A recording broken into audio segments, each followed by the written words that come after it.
तो hello guys, this is टोके here. Vikings के एपिसोड 1 के एंड में हमने देखा कि बादशाह को पता चल जाता है कि रैग्नर लोथब्रुक ने जहाज बनवा लिया है और वह उसके फैसले के खिलाफ पश्चिम की यात्रा पर जाने वाला है। एपिसोड 2 की स्टार्टिंग में हम देखते हैं कि रैग्नर और उसका भाई रोलो अपने पुराने साथियों के साथ एक सीक्रेट मीटिंग अरेंज करते हैं। यहाँ पर रैग्नर उन सभी को अपनी पश्चिम यात्रा पर साथ जाकर लूट करने के लिए कहता है, पर वहाँ पर एक कनूट नाम का शख्स होता है जो ये कहता है कि अगर बादशाह को पता चल गया तो वो हम सभी को मार सकता है। पर यहाँ पर रैग्नर सभी को ये विश्वास दिलाने में कामयाब हो जाता है कि बादशाह को उनके बारे में पता नहीं चलेगा और सभी लोग रैग्नर का साथ देने के लिए मान जाते हैं। कहानी में आगे दिखाते हैं कि बादशाह का जल्लाद आकर उसे रैग्नर और सीक्रेट मीटिंग के बारे में खबर देता है और बादशाह से उन सबको मारने की इजाजत मांगता है, लेकिन बादशाह उसे मना कर देता है और कहता है कि थोड़ा सा सब्र रखो, हम उनका इलाज कर लेंगे। यहाँ पर वह जल्लाद बादशाह की बीवी, जिसका नाम सिगी है, को हवस भरी निगाहों से देखता है और उसे ऐसा करते हुए बादशाह देख लेता है और बादशाह को बहुत गुस्सा आता है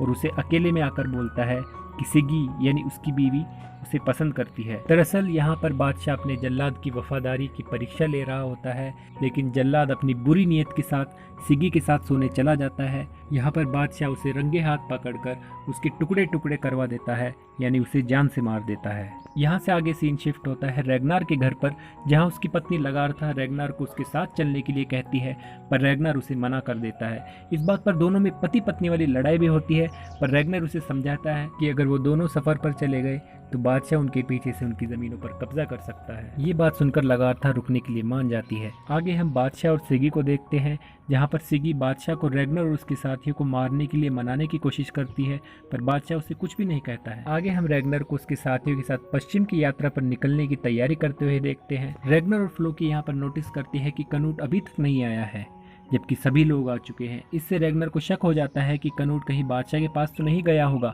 लेकिन इस बारे में वह किसी को कुछ भी नहीं बताता है। थोड़ी देर और इंतजार करने के बाद रैग्नर और उसके साथी सफर पर निकल जाते हैं। कहानी में आगे हमें कनूट को दिखाया जाता है जो बादशाह के पास जाता है और उसे खबर देता है कि रैग्नर अपने साथियों के साथ पश्चिम की यात्रा पर निकल चुका है। इसका मतलब रैग्नर का शक सही था कि कनूट बादशाह के पास ही आया था। आगे हमें रैग्नर और उसके साथी दिखाए जाते हैं जो कि समुद्र के एक तूफान में फंस चुके होते हैं। उनके कुछ साथी ये भी कहते हैं कि उनका देवता थोर उनसे नाराज है, इसीलिए वो अपना हथौड़ा चलाकर तूफान ला रहे हैं। लेकिन फ्लोकी सबसे ये कहता है कि देवता उनसे नाराज नहीं बल्कि खुश है, इसीलिए वो जश्न मना रहे हैं। फ्लोकी की ये बातें सुनकर सभी मोटिवेट हो जाते हैं और जोश के साथ नाव को आगे बढ़ाने लगते हैं। अब हम नॉर्थम्ब्रिया नाम के साम्राज्य के एक गिरजाघर को देखते हैं जो इंग्लैंड में है। यह बहुत से पादरी रहते हैं जो अपने पवित्र ग्रंथों में चित्रकारी कर रहे होते हैं। आसमान में बिजली कड़कने से ये सभी लोग डर जाते हैं।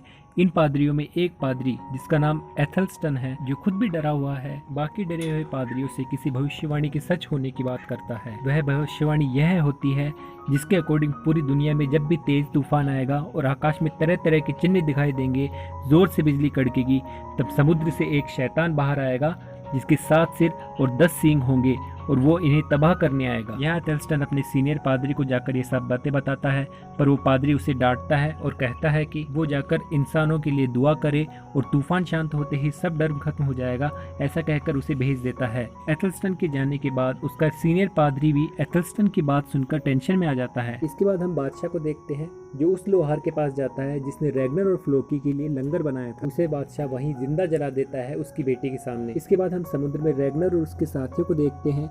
एक साथी उम्मीद खो देता है और सबसे कहने लगता है कि उन्होंने रैग्नर की बात मानकर गलती कर दी, सब समुद्र में ही मरने वाले हैं। ये बात सुनकर रैग्नर उसके पास आता है और उसकी गर्दन में चाकू घुसाकर उसे मार डालता है। थोड़ी देर बाद ही उन्हें किनारा मिल जाता है और सभी बहुत खुश हो जाते हैं। नॉर्थम्ब्रिया में जब एक पादरी समुद्र के किनारे उन्हें आते हुए देखता है तो वह डर जाता है और वहां से भागकर गिरजाघर में आता है और सभी को इस बात की खबर देता है। सभी लोग भी ये बात सुनकर डर जाते हैं और सभी दरवाजे बंद कर देते हैं और छुप जाते हैं। और यह रैग्नर और उसके साथी आकर कत्लेआम मचा देते हैं और वहां मौजूद सभी कीमती चीजें लूट लेते हैं। यहाँ रैग्नर छुपे हुए एथलस्टन को ढूंढ लेता है और उसे मारने ही वाला होता है। तभी एथलस्टन उसे ओडिन की कसम दे देता है और उस पर दया करने के लिए कहता है। एक ईसाई के मुंह से उनके देवता ओडिन का नाम सुनकर रैग्नर शौक हो जाता है और उसे मारने के बजाय उसे गुलाम बना लेता है। यहाँ से जाते वक्त फ्लोकी उस जगह को आग लगा देता है। एपिसोड के एंड में हम इनकी नाव को देखते हैं जहाँ पर ये एथलस्टन के साथ और भी कई लोगों को गुलाम बनाकर ले जा रहे हैं जिन्हें ये बेचने वाले हैं। इसी के साथ एपिसोड 2 यहाँ पर एंड हो जाता है। इस सीरीज के बाकी एपिसोड देखने के लिए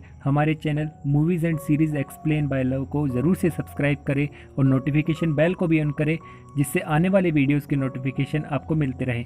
थैंक यू फॉर वॉचिंग।